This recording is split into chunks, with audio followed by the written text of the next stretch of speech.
Well, Cardinal, you recently returned from World Youth Day in Madrid, Spain.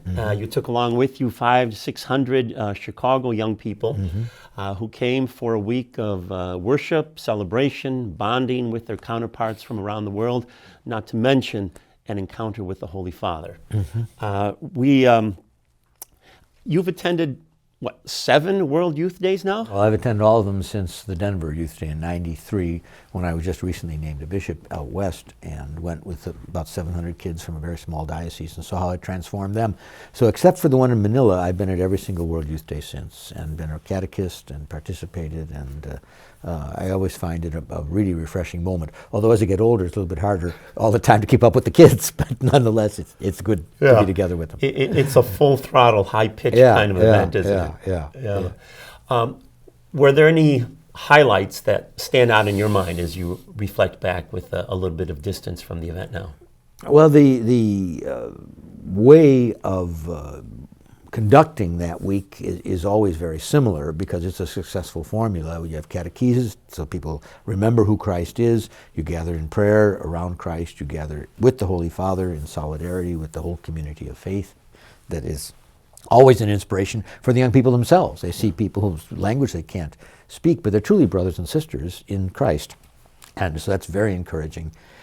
What was a particularly poignant moment this time was at the Saturday night vigil with the Holy Father, when everybody got drenched, and it stopped for a while, and so the Holy Father continued, but he abbreviated the ceremony. But he had the adoration of the Blessed Sacrament, which is a religious exercise that he has introduced to World Youth Day. And to see 1.5 million young people, undoubtedly very uncomfortable and very wet, just be utterly silent before the Eucharistic Lord.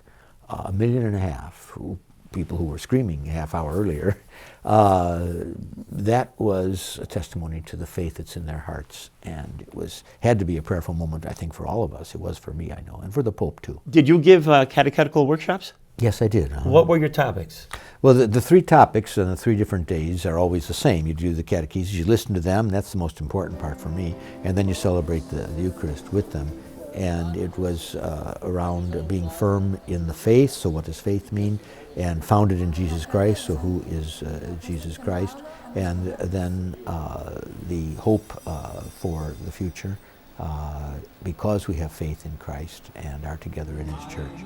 So those are the 3 themes that every catechist spoke about, but of course we spoke in different languages, and you spoke to different groups, and you tailored it always a little bit to the needs of the young people in front of you, and those needs became clear in the question period. So I had kids I was in English and speaking in English, so you had kids from all over the English-speaking world, from English-speaking Africa, from Australia, from England itself, from Canada and our country, and South Africa. And it was interesting to see the different questions that they had that arose from their trying to live the faith in their particular societies.